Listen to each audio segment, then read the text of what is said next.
तो पहले समझते हैं कि प्योर चीज़ क्या होती है। तो ऐसी सब्सटेंस जो एक तरह के पार्टिकल से बनी हुई है उसे हम प्योर सब्सटेंस कहेंगे। जैसे हमारे पास ये कॉपर का पीस है, ये कॉपर का पीस है यानी ये कॉपर के पार्टिकल से बना हुआ है, ये सिर्फ और सिर्फ कॉपर के पार्टिकल से ही बना हुआ है, तब इसे हम कहेंगे प्योर। एंड अगर हम वाटर ले, वाटर होता है H2O, तो वाटर भी एक प्योर सब्सटेंस है क्योंकि वाटर सिर्फ और सिर्फ H2O के पार्टिकल से बना हुआ है। अब ये जो पूरा H2O है ये एक पार्टिकल है, ऐसे ही बहुत सारे पार्टिकल से वाटर बना हुआ होता है। तो वाटर के अंदर सिर्फ और सिर्फ एक तरह के पार्टिकल्स है, तो वाटर एक प्योर सब्सटेंस है। एंड अगर इस वाटर के अंदर हम नमक मिला दें तो अब इस वाटर के अंदर दो तरह के पार्टिकल्स हो गए, तो अब ये प्योर नहीं रहा, ये इम्प्योर हो गया। तो ऐसी सब्सटेंसेस जो अलग अलग तरह के पार्टिकल से बनी हुई होती है उन्हें हम इम्प्योर सब्सटेंस कहते हैं। जैसे ये पानी के अंदर नमक, तो जो चीज़ एक तरह के पार्टिकल से बनी हुई है उसे हम प्योर सब्सटेंस कहेंगे, जो अलग अलग तरह के पार्टिकल से बनी हुई है उसे हम इम्प्योर सब्सटेंस कहेंगे। तो अब प्योर की भी दो टाइप्स हैं, एक होते हैं एलिमेंट्स। एलिमेंट क्या हुआ, जैसे मैंने तुम्हें जो कॉपर का एग्जाम्पल दिया था, तो जो कॉपर बना हुआ है ये छोटे छोटे पार्टिकल से बना हुआ है, ये पार्टिकल सिर्फ और सिर्फ कॉपर के ही पार्टिकल है, तो इस छोटे से पार्टिकल को हम कहते हैं एटम। तो एलिमेंट वो चीज़ है जो सिर्फ और सिर्फ एक तरह के एटम से बनी हुई है। एंड इसके एग्जाम्पल्स हो गए कॉपर, आयरन, ऑक्सीजन।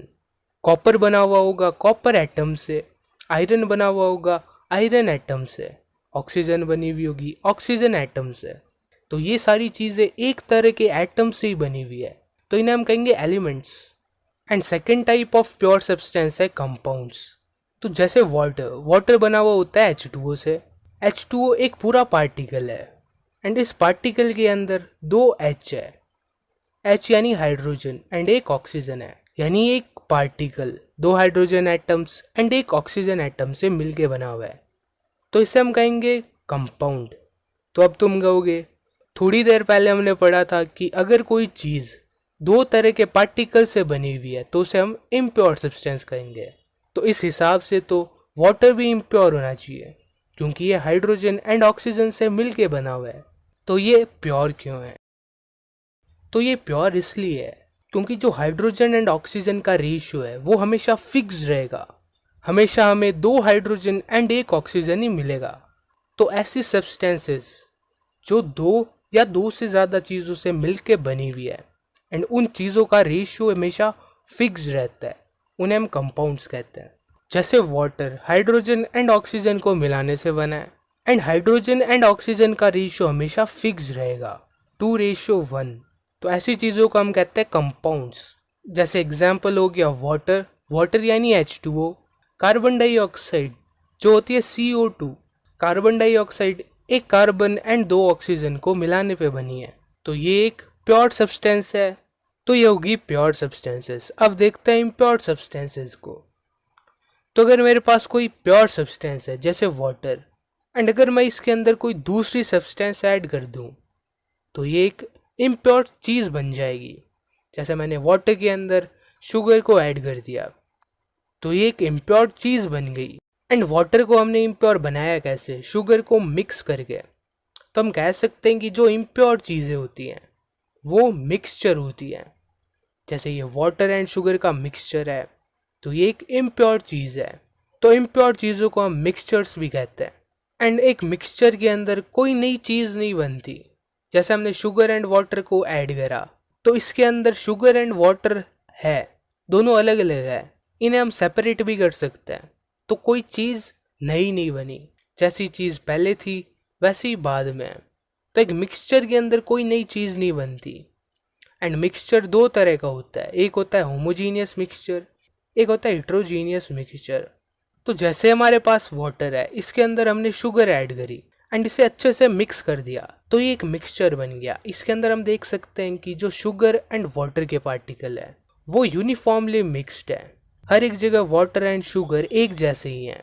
एंड अगर एक और एग्जांपल ले हम वाटर के अंदर ऑयल का, तो नीचे वाटर के पार्टिकल्स रह जाएंगे एंड ऊपर ऑयल फ्लोट करेगा। तो इसके अंदर ऑयल एंड वाटर यूनिफॉर्म नहीं है, ऊपर ऑयल एंड वाटर थोड़े मिक्स्ड है पर नीचे सिर्फ और सिर्फ वाटर है, तो इसकी जो कंपोजिशन है यानी बनावट वो यूनिफॉर्म नहीं है। तो जो पहला वाला मिक्सचर है इसे हम कहते हैं होमोजीनियस मिक्सचर, एंड जो दूसरा वाला है इसे हम कहते हैं हिट्रोजीनियस मिक्सचर।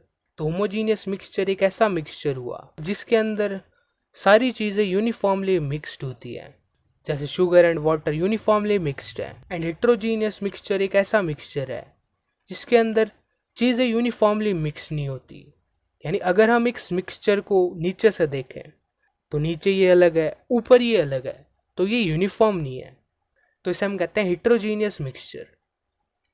तो होमोजीनियस मिक्सचर के अंदर हम कोई सेपरेशन बाउंड्री नहीं देख सकते, ऐसा तो कुछ है नहीं कि ऊपर कुछ और है नीचे कुछ और है। तो होमोजीनियस मिक्सचर के अंदर तुम्हें क्या कोई बाउंड्री दिख रही है? नहीं।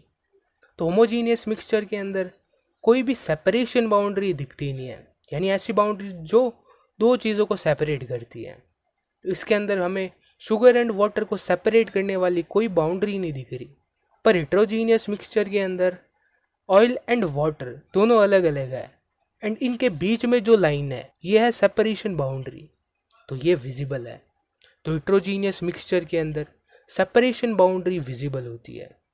एंड होमोजीनियस मिक्सचर में सिर्फ और सिर्फ एक फेज होता है, जैसे ये मिक्सचर पूरा एक जैसा है तो ये एक फेज है। पर हिट्रोजीनियस मिक्सचर के अंदर ऊपर वाला अलग फेज दिख रहा है, नीचे वाला अलग दिख रहा है, तो इसके अंदर दो या दो से ज़्यादा फेजेस हो सकते हैं। होमोजीनियस मिक्सचर के एग्जाम्पल हो गए mixture of water and sugar, mixture of water and salt, and और भी बहुत सारे ऐसे मिक्सचर जो यूनिफॉर्म होते हैं उन्हें हम होमोजीनियस मिक्सचर कहेंगे। एंड ऐसे मिक्सचर जो यूनिफॉर्म नहीं होते हैं जैसे water and oil and sand and water, sand नीचे सेटल हो जाती है, ऊपर वाटर रह जाता है, तो वो मिक्सचर यूनिफॉर्म नहीं होता, यानी वो हिट्रोजीनियस मिक्सचर होता है। तो ये हो गए होमोजीनियस एंड हिट्रोजीनियस मिक्सचर। अब देखते हैं सॉल्यूशन को। तो सॉल्यूशन एक होमोजीनियस मिक्सचर होता है दो या दो से ज़्यादा चीज़ों का, जैसे salt and water. Salt water के अंदर यूनिफॉर्मली मिक्स हो जाएगा, तो इसे हम एक सॉल्यूशन कहेंगे। सॉल्यूशन के एग्जाम्पल हो गए lemon water, sugar solution, salt and water. And इसके और भी एग्जाम्पल है जैसे एयर। हमारे आसपास जो हवा है वो भी एक सॉल्यूशन है, जो स्टील होता है वो भी एक सॉल्यूशन है। तब तुम्हारे दिमाग में सवाल आ रहा होगा कि ये चीज़ें सॉल्यूशन कैसे है। तो सॉल्यूशन सॉलिड भी हो सकती है, गैसियस भी हो सकती है एंड लिक्विड भी हो सकती है। तो अब देखते हैं सॉलिड को। तो सॉलिड सॉल्यूशन में क्या होता है, एक सॉलिड चीज़ के अंदर हम दूसरी चीज़ को मिक्स कर देते हैं, एंड कंडीशन ये है कि वो दोनों चीज़ें यूनिफॉर्मली मिक्स होनी चाहिए, तब जो चीज़ बनती है उसे हम कहते हैं सॉल्यूशन। जैसे इसका एग्जाम्पल हो गया अलॉयज़। अगर हम एक मेटल को लें एंड उस मेटल के अंदर दूसरे मेटल को यूनिफॉर्मली मिक्स कर दें, या फिर दूसरे नॉन मेटल को यूनिफॉर्मली मिक्स कर दें, तब जो चीज़ बनती है उसे हम कहते हैं अलॉय। सीधा अलॉय नहीं बनता, हीट देते देते मेटल एक स्टेज पर मेल्ट हो जाता है, यानी लिक्विड बन जाता है। एंड लिक्विड बनने के बाद में हम उसके अंदर जो भी चीज़ ऐड करनी होती है, चाहे वो कोई मेटल हो या फिर नॉन मेटल हो, उन्हें भी लिक्विड में लेंगे, फिर उन दोनों को यूनिफॉर्मली मिक्स कर देंगे, एंड फिर जब टेम्परेचर कम होगा तो वो फिर से सॉलिड बन जाएगा। तो ऐसे जो चीज़ बनती है उसे हम कहते हैं अलॉय। अब देखते हैं गैसियस सॉल्यूशन। गैसियस सॉल्यूशन होती है एयर। एयर भी बहुत सारी गैसेस का मिक्सचर होती है, एंड वो सारी गैसेस यूनिफॉर्मली मिक्स्ड होती है, तो एयर भी एक तरह की सॉल्यूशन है। एंड लिक्विड सॉल्यूशन तो हम पढ़ते ही आ रहे हैं, जैसे sugar and water, salt and water. Solution के लिए सिर्फ एक कंडीशन होनी चाहिए कि चीज़ें यूनिफॉर्मली मिक्स होनी चाहिए, क्योंकि सॉल्यूशन एक होमोजीनियस मिक्सचर होता है। तो अगर हम एक सॉल्यूशन बनाएं, हमारे पास वाटर है, इसके अंदर हम सॉल्ट ऐड कर रहे हैं, तो सॉल्ट को ऐड करने के बाद ये एक सॉल्यूशन बन जाएगी। पर ये सॉल्यूशन दो चीज़ों से बन रही है, पहली चीज़ है ये वाटर, दूसरा है सॉल्ट। तो ऐसी चीज़ जिसके अंदर दूसरी चीज़ डिज़ोल्व होती है उसे हम कहते हैं सॉल्वेंट। फिर से रिपीट करता हूँ, ऐसी चीज़ जिसके अंदर दूसरी चीज़ डिज़ोल्व होती है, जैसे वाटर। वाटर के अंदर दूसरी चीज़ यानी सॉल्ट आके डिसॉल्व हो रहा है, तो इसे हम कहेंगे सॉल्वेंट। तो हम इसे ऐसे लिख सकते हैं, the component of solution in which other component dissolves, यानी सॉल्यूशन का एक ऐसा पार्ट जिसके अंदर दूसरी चीज़ आके डिसॉल्व होती है, उसे हम सॉल्वेंट कहेंगे। याद रखना, सॉल्वेंट। एंड वो चीज़ जो सॉल्वेंट के अंदर डिसॉल्व होती है उसे हम कहते हैं सॉल्यूट। जैसे ये सॉल्ट सॉल्यूट है क्योंकि ये सॉल्वेंट के अंदर डिसॉल्व हो रहा है।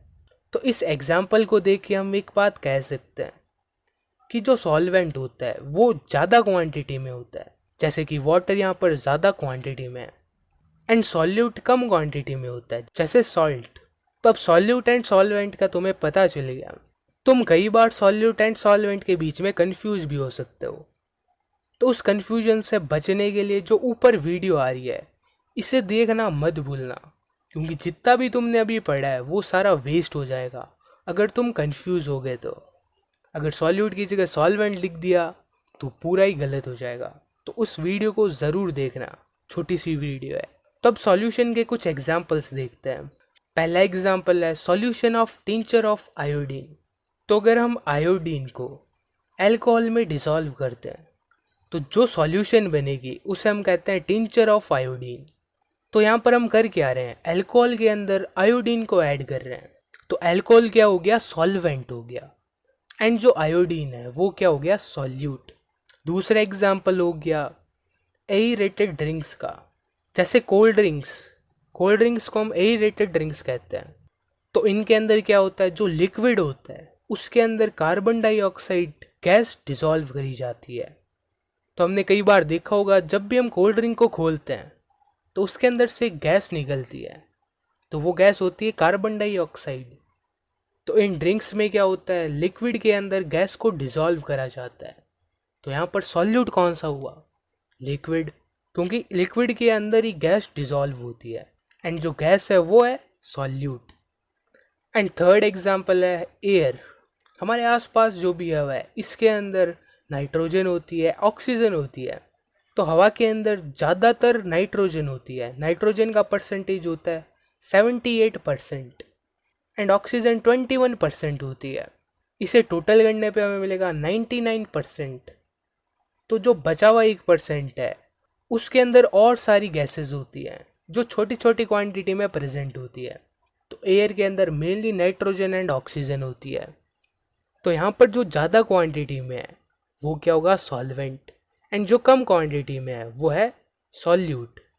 तो नाइट्रोजन सॉल्वेंट है, ऑक्सीजन सॉल्यूट है।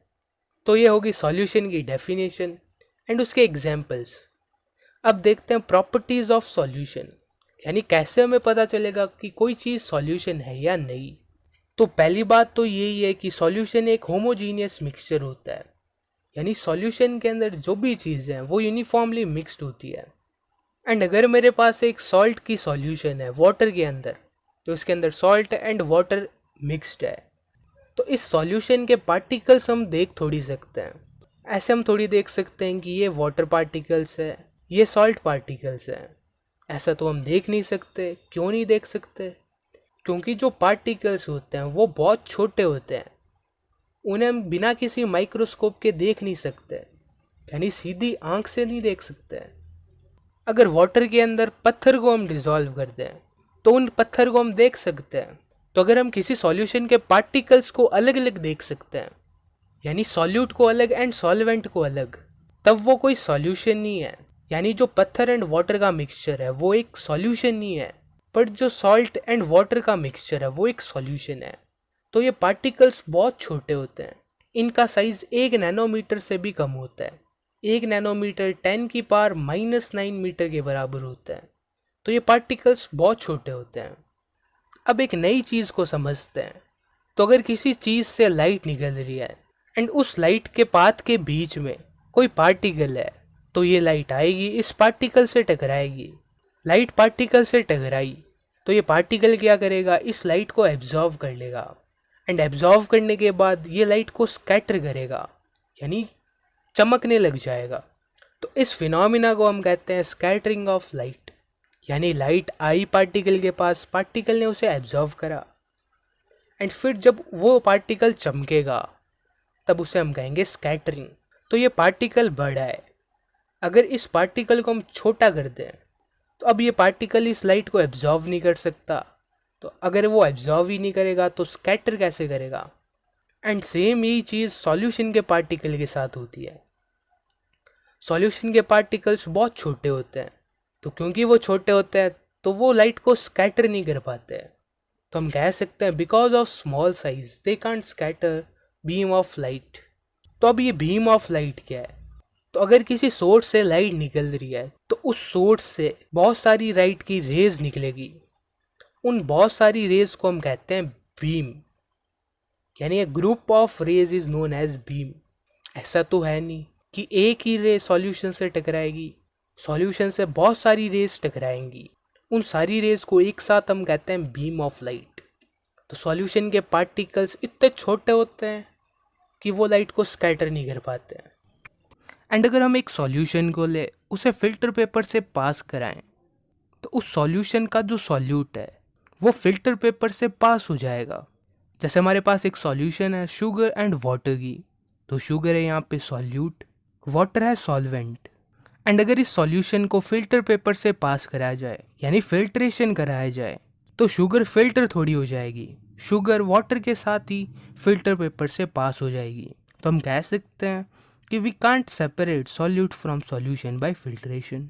अब ऐसा होता क्यों है? ऐसा इसलिए होता है क्योंकि सॉल्यूशन के पार्टिकल्स बहुत छोटे होते हैं, उनका साइज बहुत छोटा होता है, तो वो फिल्टर पेपर के पोर्स से आसानी से पास हो जाते हैं because of their small size.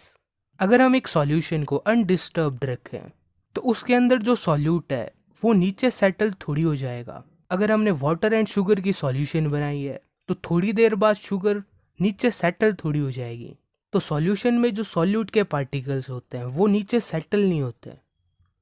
तो ये होगी प्रॉपर्टीज ऑफ सॉल्यूशंस।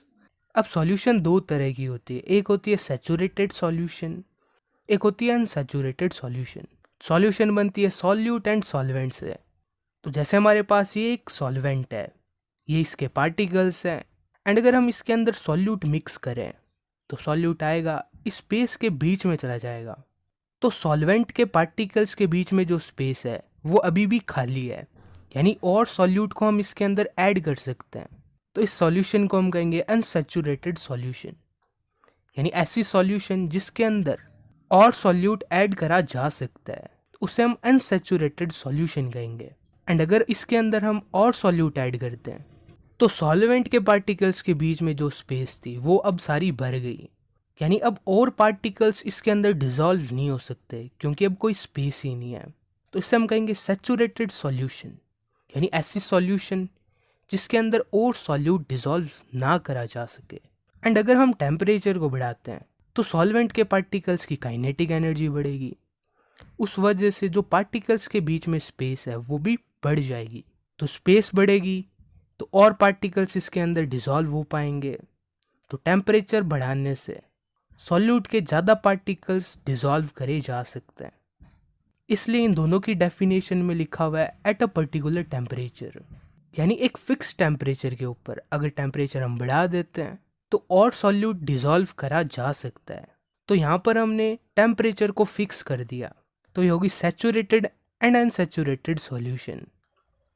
अब एक और केस देखते हैं, जब हमारे पास दो सॉल्यूशंस हैं, ये दोनों सॉल्यूशन है वाटर एंड सॉल्ट की, इसके अंदर कम सॉल्ट डिसॉल्व्ड है, इसके अंदर ज़्यादा सॉल्ट डिसॉल्व्ड है। तो इन दोनों के बीच में डिफरेंस क्या है? डिफरेंस कुछ नहीं है। पहली सॉल्यूशन के अंदर ज़्यादा सॉल्यूट है यानी ज़्यादा सॉल्ट है, दूसरी के अंदर कम सॉल्यूट है। तो इस कम एंड ज़्यादा सॉल्यूट वाली चीज़ को हम कहते हैं कंसंट्रेशन। तो कंसंट्रेशन क्या हुआ? Concentration of solution is the quantity of solute present in a particular amount of solution, यानी एक सॉल्यूशन की पर्टिकुलर अमाउंट के अंदर कितना सॉल्यूट प्रेजेंट है उसे हम कंसंट्रेशन कहेंगे। या सिंपली कह सकते हैं कि एक सॉल्यूशन के अंदर कितना सॉल्यूट प्रेजेंट है। जैसे इस केस के अंदर इस सॉल्यूशन के अंदर कम सॉल्ट प्रेजेंट है तो इसका कंसंट्रेशन कम है, इसके अंदर ज़्यादा सॉल्ट प्रेजेंट है तो इसका कंसंट्रेशन ज़्यादा है। तो इस चीज़ को हम मैथमेटिकली दो तरीके से निकाल सकते हैं। पहला मेथड है मास बाय मास परसेंटेज। जैसे नाम बता रहा है, मास बाय मास, यानी मास डिवाइडेड बाय मास। अब पहले हम लिखेंगे मास ऑफ सॉल्यूट, फिर लिखेंगे मास of solution. Mass by mass percentage है, परसेंटेज के लिए हम हमेशा 100 यूज़ करते हैं, तो इसे मल्टीप्लाई कर देते हैं 100 से। तो ये हमें एक फॉर्मूला मिल गया। इस फॉर्मूले से हम किसी भी सॉल्यूशन का मास बाय मास परसेंटेज निकाल सकते हैं। एंड दूसरा तरीका है मास बाय वॉल्यूम परसेंटेज। तो यहाँ पे क्या है, यहाँ पे है मास बाय वॉल्यूम, यानी मास of solute divided by volume of solution multiplied by 100, क्योंकि यहाँ पर परसेंटेज की बात हो रही है। तो ये है मास बाय वॉल्यूम परसेंटेज का फॉर्मूला। तो अब इससे रिलेटेड एक क्वेश्चन करते हैं। क्वेश्चन है solution of 40 gram of salt 320 gram of water, calculate the concentration in terms of mass by mass percentage. तो यहाँ पर हमें दिया हुआ है मास ऑफ सॉल्यूट जो कि है 40 ग्राम। सॉल्यूट क्या है, सॉल्ट, एंड जो वाटर है वो है सॉल्वेंट। तो मास ऑफ सॉल्वेंट क्या है, 320 gram. And mass by mass percentage के अंदर हमें मास ऑफ सॉल्यूशन चाहिए। तो सॉल्यूशन बनेगी किससे, सॉल्यूट एंड सॉल्वेंट से। तो mass of solution is equal to mass of solvent plus mass of solute, यानी 320 प्लस 40 यानी 360 ग्राम। अब जो मास बाय मास परसेंटेज का फॉर्मूला है उसे अप्लाई कर देते हैं। फॉर्मूला था mass of solute divided by mass of solution into 100। तो इसके अंदर हम वैल्यू रख देते हैं 40/360 इंटू 100। तो हमारा आंसर आ गया 11.1%। तो ये आया है कंसंट्रेशन सॉल्ट एंड वाटर की सॉल्यूशन का। तो इसका मतलब क्या है, तो ये है 11.1%। परसेंट का मतलब समझो, परसेंट यानी पर 100, सेंट का मतलब होता है 100। तो 100 ग्राम ऑफ सॉल्यूशन के अंदर 11.1 ग्राम ऑफ सॉल्यूट प्रेजेंट है। यानी अगर हम इससे 100 ग्राम ऑफ सॉल्यूशन निकालें तो इस सॉल्यूशन के अंदर 11.1 ग्राम ऑफ सॉल्यूट होगा, यानी 11.1 ग्राम ऑफ सॉल्ट इसके अंदर है। तो ये हो गया कंसंट्रेशन ऑफ सॉल्यूशन। एंड इतनी देर हम सॉल्यूशन के बारे में पढ़ रहे थे। एंड सॉल्यूशन एक होमोजीनियस मिक्सचर का टाइप है। अब थोड़ा हिट्रोजीनियस मिक्सचर के बारे में पढ़ते हैं। हिट्रोजीनियस मिक्सचर के दो टाइप्स होते हैं, एक होता है कोलॉइडल सॉल्यूशन, एक होता है सस्पेंशन सॉल्यूशन या फिर सस्पेंशन। ये दोनों हेट्रोजीनियस मिक्सचर के टाइप्स हैं। तो जो सॉल्यूशन के पार्टिकल्स होते हैं वो बहुत छोटे होते हैं। सॉल्यूशन के पार्टिकल से थोड़े बड़े पार्टिकल्स होते हैं कोलॉइडल के, उससे बड़े पार्टिकल्स होते हैं सस्पेंशन के। तो particles of colloidal solution are very small and suspension के लिए particles are larger than colloidal solution. इसका अगर मैं तुम्हें एक एग्जांपल दूं तो कोलॉइडल सॉल्यूशन का एग्जांपल है मिल्क एंड सस्पेंशन सॉल्यूशन का एग्जांपल है मडी वाटर। तो मिल्क के जो पार्टिकल्स होते हैं वो छोटे होते हैं as compare to particles of muddy water. अगर हम मिल्क को थोड़ी देर बिना डिस्टर्ब करे रख दें तो ऐसा तो होगा नहीं कि पानी पानी ऊपर आ जाएगा एंड और चीज़ें नीचे सेटल हो जाएगी, ऐसा तो होता नहीं है। पर जो सस्पेंशन होते हैं उनमें ये चीज़ होती है। जैसे अगर हम मडी वाटर को लें एंड उसे थोड़ी देर अनडिस्टर्ब्ड रख दें तो हम देखेंगे कि नीचे मड सेटल होगी एंड ऊपर सिर्फ और सिर्फ वाटर है। तो कोलॉइडल के लिए हम लिख सकते हैं they do not settle down when left undisturbed. And यहाँ से हम कह सकते हैं कि कोलॉइडल स्टेबल होते हैं। एंड सस्पेंशन के लिए हम लिख सकते हैं they settle down when left undisturbed, यानी सस्पेंशन में जो सॉल्यूट के पार्टिकल्स हैं वो नीचे सेटल हो जाते हैं अगर उन्हें हम छेड़े ना तो। यानी अगर हम एक सस्पेंशन को लें एंड उसे अनडिस्टर्ब्ड रखते हैं बिना छेड़े, थोड़ी देर बाद सॉल्यूट के पार्टिकल्स नीचे सेटल हो जाएंगे। तो ये सेटल इसलिए होते हैं क्योंकि उनका साइज थोड़ा बड़ा होता है। एंड एक कोलॉइडल सॉल्यूशन एक बीम ऑफ लाइट को स्कैटर कर पाती है। यानी अगर हम मिल्क को लें एंड एक टॉर्च को लें तो उस टॉर्च से जो लाइट निकलेगी उसका पाथ हम उस मिल्क के अंदर देख सकते हैं। एंड मिल्क क्या था, कोलॉइडल सॉल्यूशन। तो कोलॉइडल सॉल्यूशन के अंदर लाइट का पाथ विजिबल होता है। एंड पाथ दिखेगा कैसे हमें, जब पार्टिकल लाइट को स्कैटर करेंगे। ये पॉइंट आगे और क्लियर हो जाएगा। एंड सस्पेंशन भी एक बीम ऑफ लाइट को स्कैटर कर सकता है। जैसे अगर हम मडी वाटर के सामने टॉर्च रख दें तो हमें उस टॉर्च से जो लाइट निकली है उसका पाथ विजिबल होगा। ये चीज़ें आगे और क्लियर हो जाएगी। कॉलोइडल सॉल्यूशन का एग्जाम्पल हो गया मिल्क एंड सस्पेंशन का एग्जाम्पल हो गया मडी वाटर। तो ये होगी कॉलोइडल एंड सस्पेंशन सॉल्यूशन। अब जो ये कॉलोइडल सॉल्यूशन है ये दो चीज़ों से बनी हुई होती है, एक होता है डिस्पर्स्ड फेज एंड एक होता है डिस्पर्जन मीडियम। जैसे अगर हम बात करें सॉल्यूशन की तो सॉल्यूशन बनी हुई है सॉल्यूट एंड सॉल्वेंट से, वैसे ही कॉलोइडल बनी हुई होती है dispersed phase and dispersion medium से। तो डिस्पर्स्ड फेज सॉल्यूट के जैसा होता है, यानी जो चीज़ कम क्वांटिटी में प्रेजेंट होती है, एंड डिस्पर्जन मीडियम सॉल्वेंट के जैसे होता है जो ज़्यादा क्वांटिटी में हो, उसे हम डिस्पर्जन मीडियम कहेंगे। तो अब इस वीडियो के लास्ट टॉपिक को देखते हैं जो है टिंडल इफेक्ट। तो जैसे हमारे पास ये एक रे ऑफ लाइट है, ये इसके सामने एक पार्टिकल है, तो ये रे ऑफ लाइट इस पार्टिकल से टकराएगी, ये पार्टिकल इस रे को एब्जॉर्व कर लेगा एंड बाद में इसे स्कैटर करेगा, यानी चारों तरफ बिखेर देगा। एंड अगर इसके आसपास कोई इंसान है तो ये लाइट उस इंसान की आंख तक जाएगी, तो उस इंसान को ये पार्टिकल दिखाई देगा। तो अगर इस एक रे की जगह बहुत सारी रेज हो तो उसे हम कहते हैं बीम।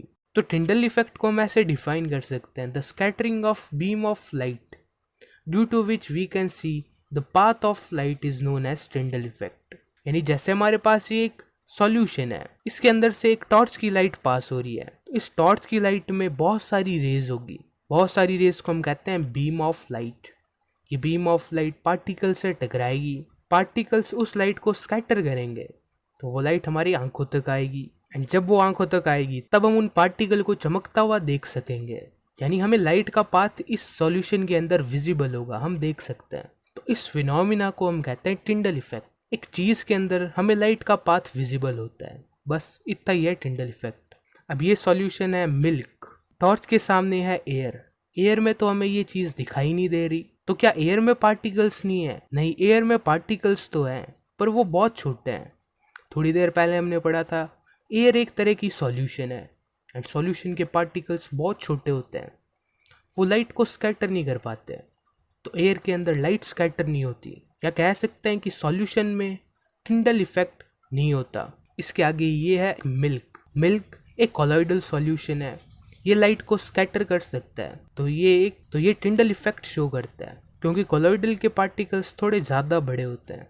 एंड इसके आगे अगर हम एक मडी वाटर की सॉल्यूशन रख दें तो मडी वाटर के पार्टिकल्स बहुत बड़े होते हैं क्योंकि वो एक तरह की सस्पेंशन सॉल्यूशन होती है, तो ये आराम से लाइट को स्कैटर कर पाते हैं एंड हम इनके अंदर टिंडल इफेक्ट देख पाते हैं।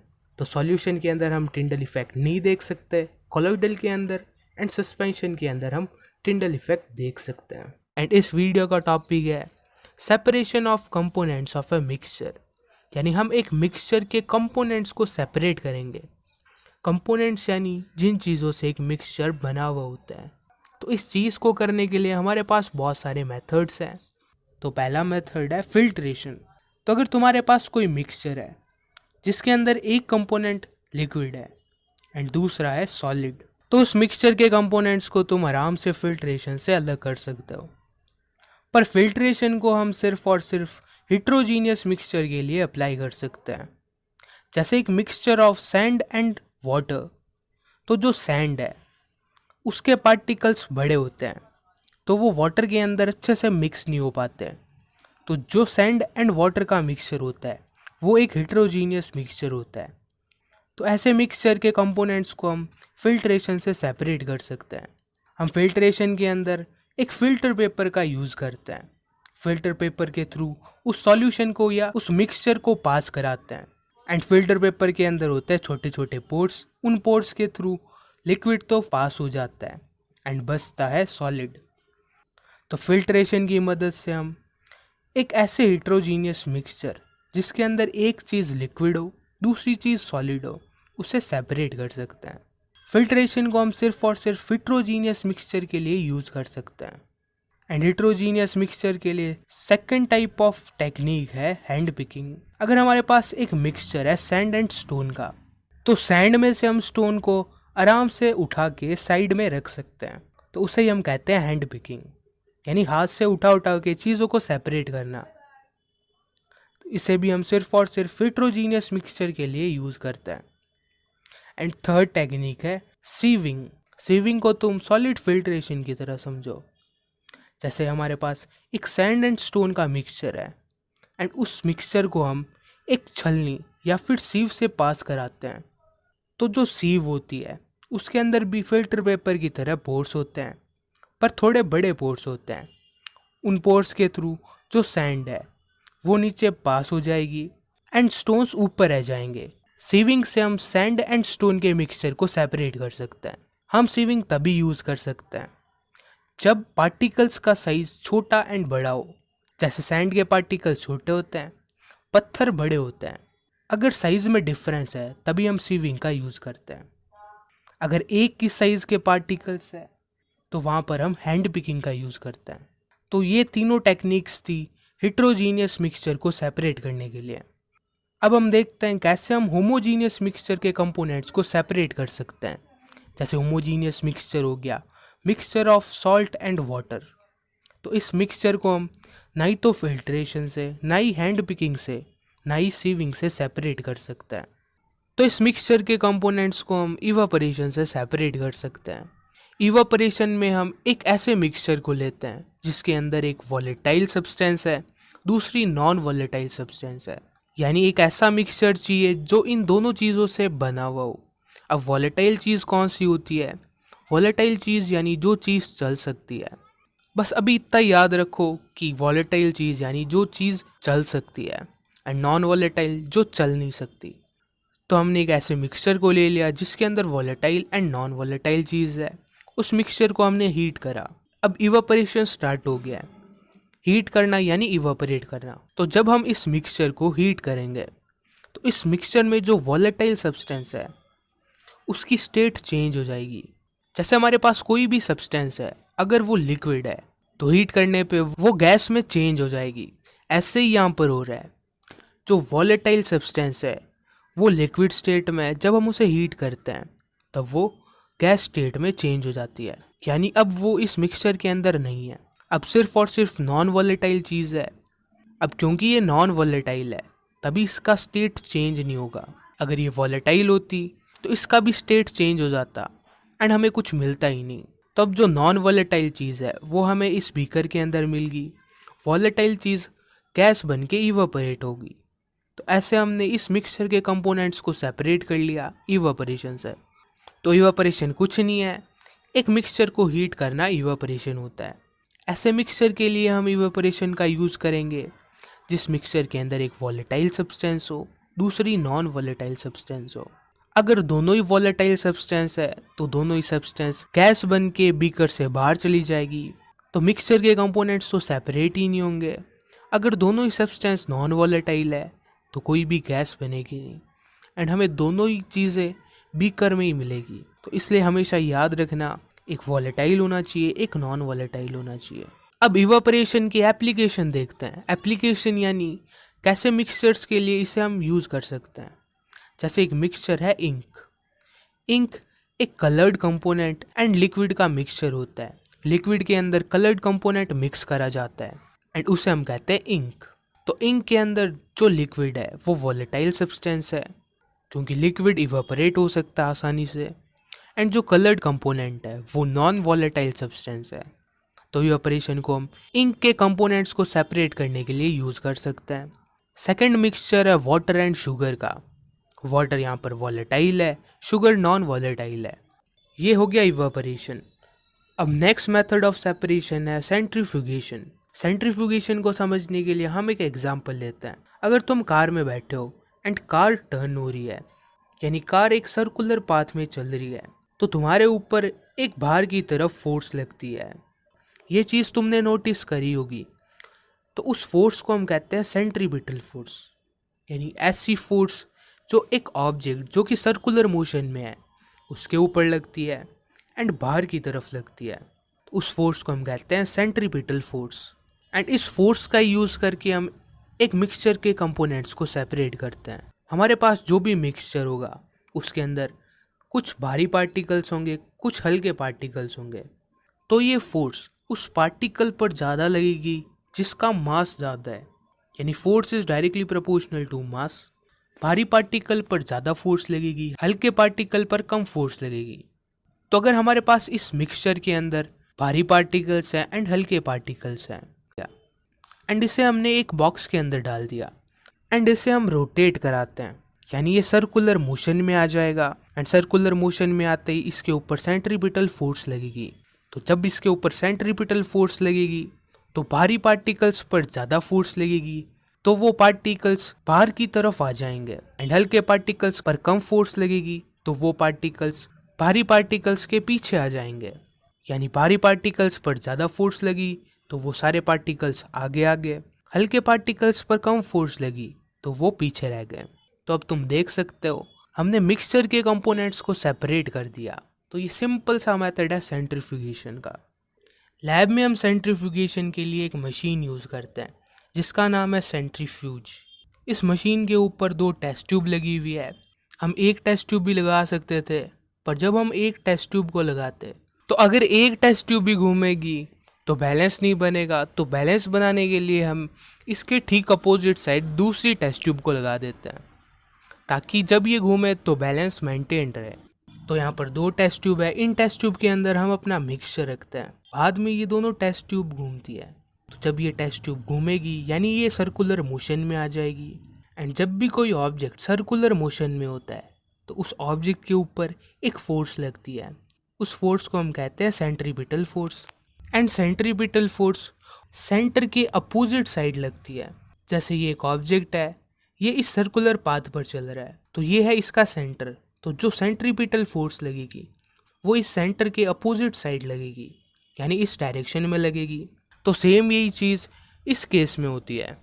इन टेस्ट ट्यूब को थोड़ा टिल्ट करके रखा है, तो अगर हम इसे ऊपर से देखें तो बीच में सेंटर है जिसके अराउंड ये टेस्ट ट्यूब घूमेगी एंड जो सेंट्रीपिटल फोर्स होगी वो इस सेंटर के अपोजिट साइड लगेगी, यानी नीचे की तरफ लगेगी। तो जो भारी पार्टिकल्स होंगे उनके ऊपर ज़्यादा फोर्स लगेगी तो वो पार्टिकल्स नीचे की तरफ पुश हो जाएंगे, यानी जितने भी भारी पार्टिकल्स होंगे वो टेस्ट ट्यूब के नीचे वाली साइड चले जाएंगे। क्योंकि जो नीचे वाली साइड है वो सेंटर के अपोजिट है तो ज़्यादा फोर्स नीचे लगेगी, तो सारे भारी पार्टिकल्स नीचे चले जाएंगे एंड हल्के पार्टिकल्स पर कम फोर्स लगेगी तो वो पार्टिकल्स भारी पार्टिकल्स के पीछे चले जाएंगे। तो ये सारा प्रोसेस होने के बाद हमें टेस्ट ट्यूब के अंदर भारी पार्टिकल्स नीचे मिलेंगे, हल्के पार्टिकल्स ऊपर मिलेंगे। तो ऐसे सेंट्रीफ्यूगेशन से हम एक मिक्सचर के कंपोनेंट्स को सेपरेट कर सकते हैं। एंड एक चीज़ याद रखना, हम सेंट्रीफ्यूगेशन तभी यूज़ करते हैं जब एक मिक्सचर के कंपोनेंट्स की डेंसिटी अलग हो। डेंसिटी यानी भारीपन। अगर कोई ऑब्जेक्ट भारी है तो उसकी डेंसिटी ज़्यादा है। जैसे मैं एक बॉल ले रहा हूँ कॉटन की एंड इसी साइज़ की एक मेटल बॉल है, तो ज़्यादा भारी बॉल कौन सी होगी? मेटल वाली। तो मेटल वाली बॉल की डेंसिटी ज़्यादा है एंड हल्की बॉल होगी कॉटन वाली, तो इसकी कम डेंसिटी है, यानी डेंसिटी हुई भारीपन। तो अगर किसी मिक्सचर के अंदर अलग अलग डेंसिटी के कंपोनेंट्स हैं तो उन कंपोनेंट्स को हम सेंट्रीफ्यूगेशन से सेपरेट कर सकते हैं, क्योंकि हमें पता है जो सेंट्रीपिटल फोर्स होती है वो मास पर डिपेंड करती है। तो जब कंपोनेंट्स हल्के एंड भारी होंगे तो उनके ऊपर अलग अलग फोर्स लगेगी एंड वो आसानी से सेपरेट हो जाएंगे। तब इसकी एप्लीकेशन देखते हैं। एप्लीकेशन यानी किन मिक्सचर्स के लिए हम इसे यूज़ कर सकते हैं।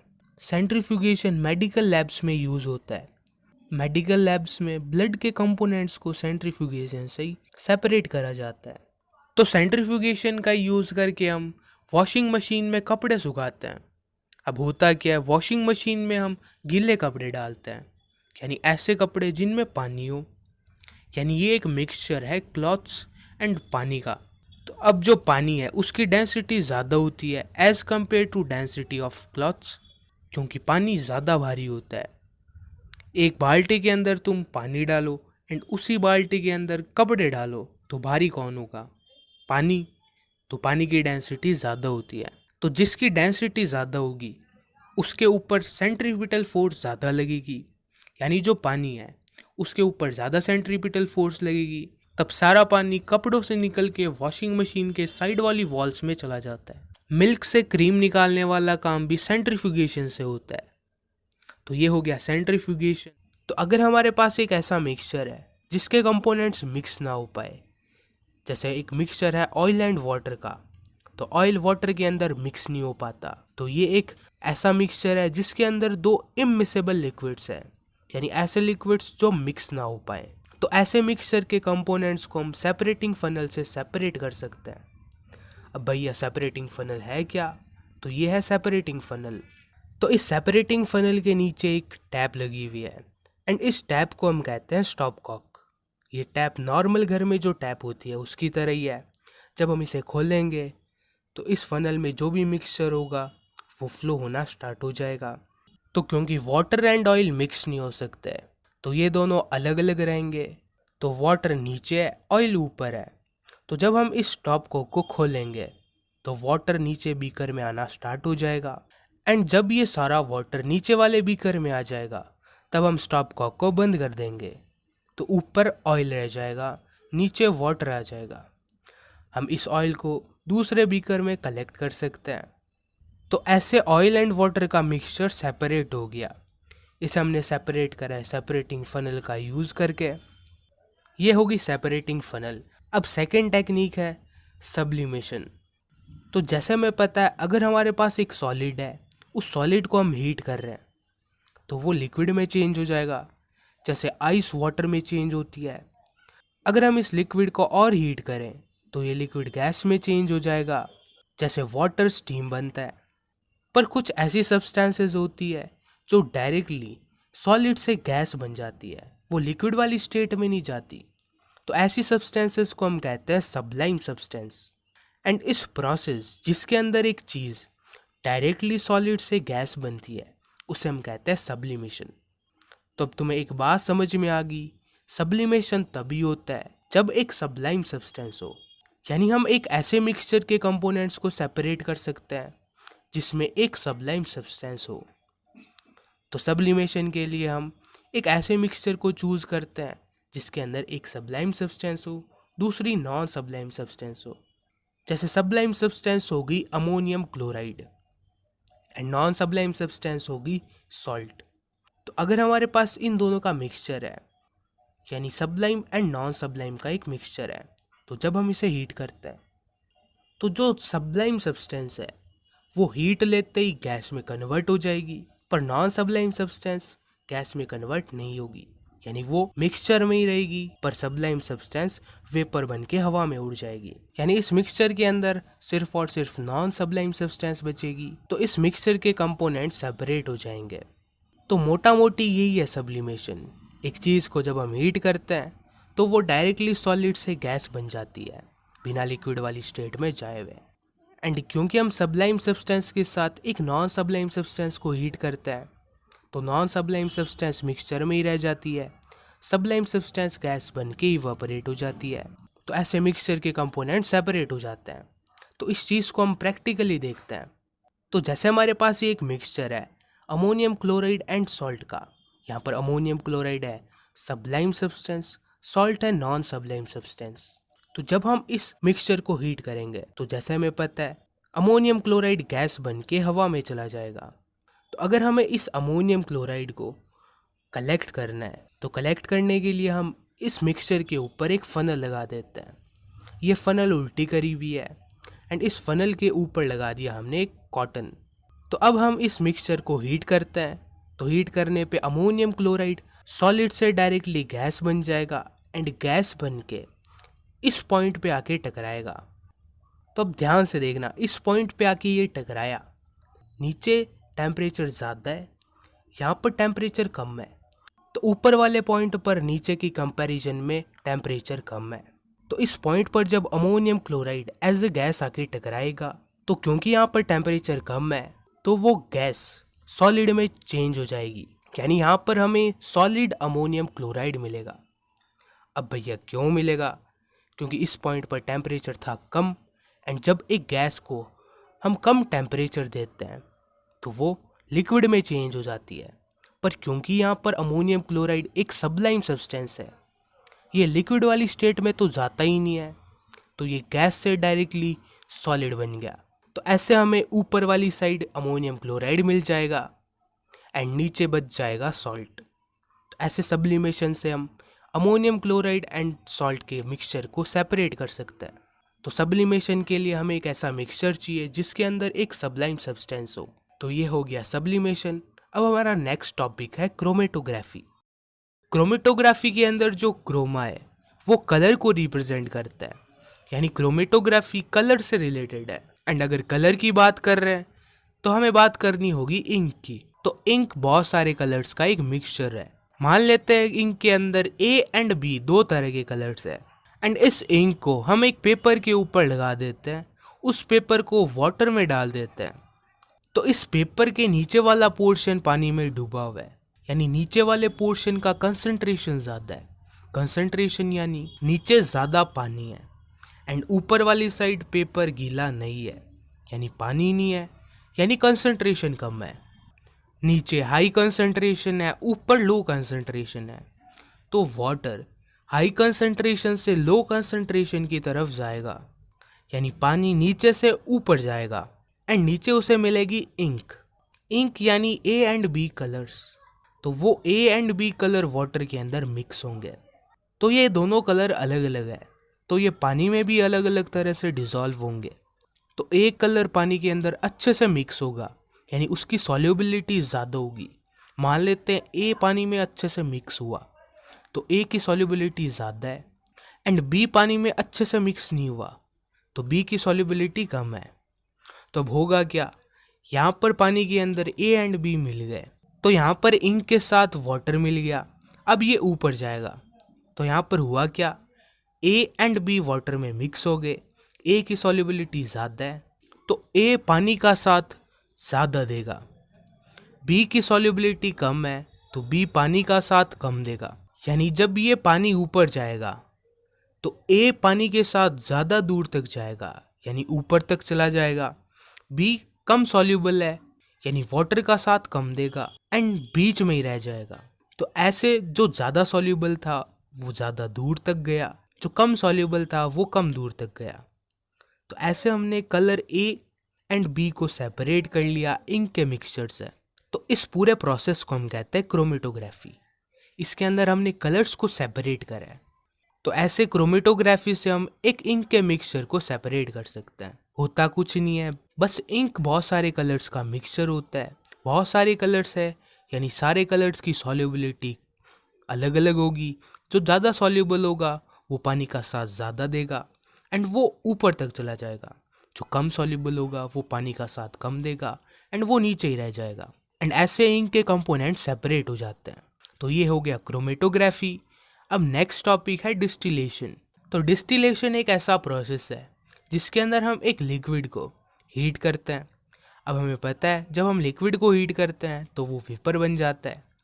एंड जब हम इस वेपर को ठंडा करेंगे, यानी टेम्परेचर कम करेंगे, तो ये वेपर फिर से लिक्विड बन जाएगा। तो इस पूरे प्रोसेस को हम कहते हैं डिस्टिलेशन, यानी लिक्विड से वेपर, वेपर से फिर से लिक्विड, इसे हम कहेंगे डिस्टिलेशन। अब तुम कहोगे भैया इसका कोई सेंस है, हमारे पास स्टार्टिंग में था लिक्विड एंड लास्ट में भी हमें लिक्विड ही मिल रहा है, तो कोई सेंस है इस बात का? इस चीज़ को हम यूज़ करते हैं एक मिक्सचर के कंपोनेंट्स को सेपरेट करने के लिए।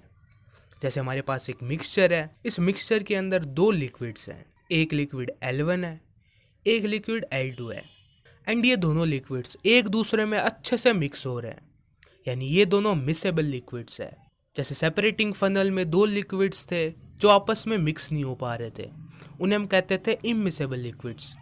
एंड जो आपस में मिक्स हो पाते हैं उन्हें हम कहते हैं मिसेबल लिक्विड्स। तो यहाँ पर L1 एंड L2 दो मिसेबल लिक्विड्स है, यानी वो अच्छे से मिक्स हो जाएंगे। तो अब भैया हमें डिस्टिलेशन करना है, तो इस मिक्सचर को हम हीट करेंगे। तो हीट करने के लिए हमें एक बर्नर चाहिए, नीचे है बर्नर, और यहाँ पर हमने एक ट्यूब जैसा स्ट्रक्चर लगा दिया। इस ट्यूब जैसे स्ट्रक्चर को हम कहते हैं वाटर कंडेंसर। बचपन में सुना होगा कंडेंसेशन। कंडेंसेशन होता है वेपर को लिक्विड में कन्वर्ट करना। तो यहाँ पर है वाटर कंडेंसर, यानी वाटर को वेपर से लिक्विड बनाने वाला काम ये चीज़ करती है। इसमें होता क्या है, इस नीचे वाले पोर्शन से बहुत ठंडा पानी आता है। ठंडा पानी यानी टेम्परेचर बहुत कम, एंड जब टेम्परेचर कम होगा तो वेपर लिक्विड बन जाएगा।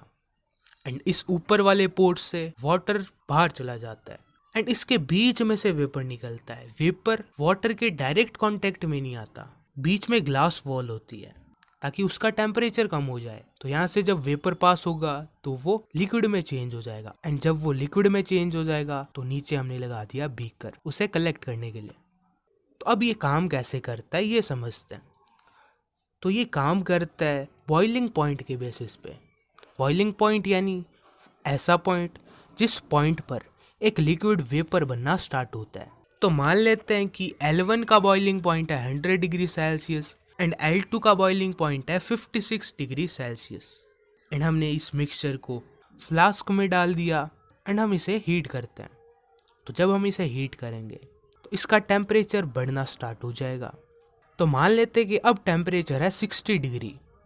तो अब 60 डिग्री के ऊपर जो L2 है उसका बॉइलिंग पॉइंट आ गया। L2 का बॉइलिंग पॉइंट 56 डिग्री सेल्सियस है, पर अब 60 डिग्री सेल्सियस है टेम्परेचर। तो यहाँ पर L2 वेपर बन जाएगा क्योंकि उसका बॉइलिंग पॉइंट था 56 डिग्री सेल्सियस, पर हम टेम्परेचर दे रहे हैं 60 डिग्री सेल्सियस का।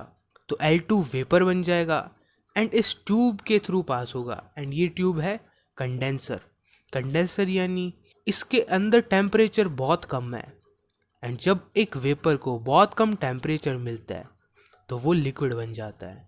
तो जो ये L2 है वो वेपर से लिक्विड में चेंज हो जाएगा एंड नीचे हमने रख रखा है बीकर। तो सारा L2 लिक्विड फॉर्म में बीकर के अंदर आ जाएगा।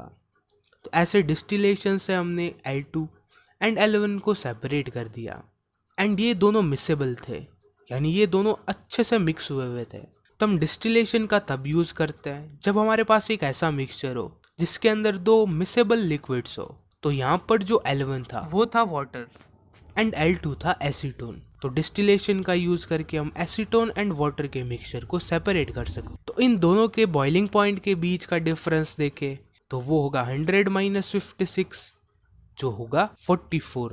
तो एसीटोन एंड वाटर के बॉइलिंग पॉइंट का डिफरेंस है 44, पर अगर ये डिफरेंस 25 केल्विन से कम हो।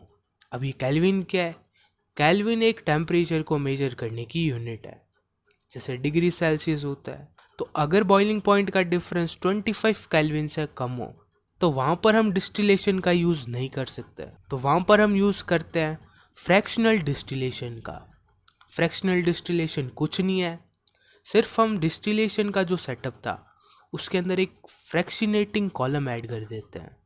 तो ये है फ्रैक्शनेटिंग कॉलम। इसके अंदर फ्रैक्शंस है, ये स्पेयर्स है, छोटे छोटे स्पेयर्स। इनका काम क्या होता है? ये वेपर को ऊपर नहीं जाने देते हैं। इस चीज़ को हम एक एग्जांपल से समझते हैं। जैसे एक आदमी के पास ज़्यादा एनर्जी है, दूसरे के पास कम एनर्जी है एंड उन्हें इस रोड पर चलना है। तो वो आदमी ज़्यादा दूर तक जाएगा जिसके पास एनर्जी ज़्यादा होगी एंड जिसके पास एनर्जी कम थी वो कम दूर तक जा पाएगा क्योंकि उसके पास एनर्जी कम है। तो सेम यही चीज़ यहाँ पर होगी। जिस वेपर के पास ज़्यादा एनर्जी होगी वो इस रोड को क्रॉस कर लेगा, यानी फ्रैक्शनेटिंग कॉलम को क्रॉस कर लेगा। फ्रैक्शनेटिंग कॉलम भी ऐसा ही है, ये वेपर के पाथ के बीच में आ जाता है। तो जिसके पास ज़्यादा एनर्जी होगी वो इस कॉलम को क्रॉस कर लेगा एंड जिसके पास में कम एनर्जी होगी वो वापस नीचे आ जाएगा। तो जैसे हमारे पास दो लिक्विड्स है L1 एंड L2। तो L1 का बॉइलिंग पॉइंट है 50 केल्विन, L2 का बॉइलिंग पॉइंट है 70 केल्विन। बॉइलिंग पॉइंट डिफरेंस है यहाँ पर 20 केल्विन का। तो इन दोनों का हमने एक मिक्सचर बना दिया, मिक्सचर को डाल दिया इस बीकर में एंड इसे हम हीट कर रहे हैं। तो जब टेम्परेचर 50 केल्विन पहुँचेगा तो 50 केल्विन पर जो लिक्विड 1 है यानी L1 वो बॉयल होना स्टार्ट हो जाएगा एंड 60 डिग्री आते आते लिक्विड 1 के वेपर के पास अच्छी खासी एनर्जी आ जाएगी क्योंकि L1 का बॉइलिंग पॉइंट 50 केल्विन था, पर अब टेम्परेचर हम ज़्यादा दे रहे हैं तो वेपर के पास एनर्जी ज़्यादा होगी। तो अब L1 के वेपर के पास एनर्जी ज़्यादा है एंड L2 के थोड़े बहुत वेपर बनेंगे क्योंकि L2 का भी बॉइलिंग पॉइंट आने वाला है। L2 का बॉइलिंग पॉइंट है 70 केल्विन, हमने टेम्परेचर दिया है 60 केल्विन का। तो अब थोड़े बहुत L2 के भी वेपर बनने स्टार्ट हो जाएंगे, पर L2 के वेपर्स के पास एनर्जी कम होगी तो L1 के वेपर के पास एनर्जी ज़्यादा है, तो वो इस फ्रैक्शनेटिंग कॉलम को क्रॉस कर लेगा एंड वो कंडेंसर में आके कंडेंस होके इस बीकर में आ जाएगा। पर L2 के वेपर की एनर्जी कम है, तो वो इस फ्रैक्शनेटिंग कॉलम को क्रॉस नहीं कर पाएगा एंड वो फिर से नीचे आ जाएगा। तो ऐसे ये लिक्विड सेपरेट हो जाएंगे। इनके बॉइलिंग पॉइंट का डिफरेंस है 20 केल्विन, पर भी ये आराम से सेपरेट हो जाएंगे। क्यों हो जाएंगे? क्योंकि यहाँ पर हमने एक फ्रैक्शनेटिंग कॉलम का यूज़ करा है। तो ऐसे हम एक मिक्सचर के कंपोनेंट्स को सेपरेट कर सकते हैं। अब हम इस चैप्टर के लास्ट टॉपिक को देखते हैं, जो है क्रिस्टलाइजेशन। क्रिस्टलाइजेशन एक ऐसा प्रोसेस है जिससे हम क्रिस्टल्स बना सकते हैं। अब क्रिस्टल क्या है? तुमने शुगर एंड सॉल्ट तो देखा ही होगा, वो छोटे छोटे दानों से मिलके बने हुए होते हैं। तो उन दानों को हम कहते हैं क्रिस्टल्स। एंड क्रिस्टल हमेशा प्योर होता है, यानी अगर कोई शुगर का क्रिस्टल है तो उस क्रिस्टल के अंदर सिर्फ और सिर्फ शुगर होगी और कोई सी चीज़ नहीं होगी, यानी ये प्योर है, 100% प्योर है। इस क्रिस्टलाइजेशन का यूज़ करके हम एक मिक्सचर के कंपोनेंट्स को भी सेपरेट कर सकते हैं। जैसे हम एक सॉल्यूशन बनाते हैं, इस सॉल्यूशन के अंदर दो सॉलिड्स को डिसॉल्व करते हैं। पहले सॉलिड की सॉल्युबिलिटी कम है, तो मान लेते हैं सॉलिड 1 की सॉल्युबिलिटी कम है एंड एक सॉलिड 2 भी इसके अंदर डिसॉल्व करते हैं एंड सॉलिड 2 की सॉल्युबिलिटी ज़्यादा है। सॉल्युबिलिटी यानी इस लिक्विड के अंदर कोई सॉलिड कितना डिसॉल्व हो सकता है। अगर ज़्यादा सॉलिड डिसॉल्व हो सकता है तो उसकी सॉल्युबिलिटी ज़्यादा है। तो इस केस में जो सॉलिड 2 है वो ज़्यादा डिसॉल्व होगा क्योंकि इसकी सॉल्युबिलिटी ज़्यादा है। क्रिस्टलाइजेशन को करने के लिए हम इस सॉल्यूशन को हीट करते हैं। अब जब हम इस सॉल्यूशन को हीट करेंगे तो सॉल्यूशन के पार्टिकल्स की काइनेटिक एनर्जी बढ़ जाएगी एंड जैसे काइनेटिक एनर्जी बढ़ेगी तो पार्टिकल्स के बीच की स्पेस बढ़ जाएगी एंड उस स्पेस में ज़्यादा सॉल्यूट के पार्टिकल्स आ पाएंगे या फिर ज़्यादा सॉलिड के पार्टिकल्स आ पाएंगे। तो जब हम टेम्परेचर को बढ़ाएंगे तो ज़्यादा सॉलिड हम ऐड कर पाएंगे क्योंकि temperature and solubility directly proportional होते हैं। जब हम टेम्परेचर बढ़ाएंगे तो सॉल्युबिलिटी भी बढ़ जाएगी। तो इस केस के अंदर टेम्परेचर बढ़ाने पे हम ज़्यादा सॉलिड 1 एंड सॉलिड 2 को ऐड कर सकते हैं। अब हमने मैक्सिमम सॉलिड 1 एंड सॉलिड 2 को ऐड कर दिया। अब और सॉलिड को ऐड करें तो वो डिसॉल्व नहीं होगा, तो हमने टेम्परेचर बढ़ाकर इसके अंदर ज़्यादा सॉलिड ऐड कर दिया। ये चीज़ याद रखना, पहले सॉलिड कम था पर हमने टेम्परेचर को इंक्रीज करके ज़्यादा सॉलिड ऐड कर दिया। तो अब हम इस टेम्परेचर को फिर से कम करते हैं। अब जब टेम्परेचर कम होगा तो सॉल्युबिलिटी भी कम होगी एंड जब सॉल्युबिलिटी कम होगी तो जो हमने एक्स्ट्रा पार्टिकल्स को ऐड करा था वो इस सॉल्यूशन से बाहर आ जाएंगे। बाहर कहाँ पे आएंगे? रहेंगे तो सॉल्यूशन में, पर वो सॉल्यूशन के अंदर डिसॉल्व नहीं होंगे। तो सॉलिड 1 कम सॉल्युबल है, सॉलिड 2 ज़्यादा सॉल्युबल है। तो टेम्परेचर कम करने पे किसकी सॉल्युबिलिटी ज़्यादा कम होगी? सॉलिड 1 की कम होगी क्योंकि इसकी सॉल्युबिलिटी पहले से ही कम थी। अब टेम्परेचर कम हो गया तो सॉल्युबिलिटी और कम होगी, तो सॉलिड 1 की सॉल्युबिलिटी बहुत कम हो जाएगी, यानी इसके ज़्यादातर पार्टिकल्स सॉल्यूशन में डिसॉल्व नहीं होंगे, तो वो सारे पार्टिकल्स मिलके एक क्रिस्टल बना लेंगे। तो ऐसे हमने एक क्रिस्टल बना दिया। तो ये था क्रिस्टलाइजेशन। हमने करा कुछ नहीं, एक सॉल्यूशन बनाई दो सॉलिड्स की, उस सॉल्यूशन को हीट करा तो उसकी सॉल्युबिलिटी बढ़ गई यानी हम ज़्यादा सॉलिड ऐड कर पाए।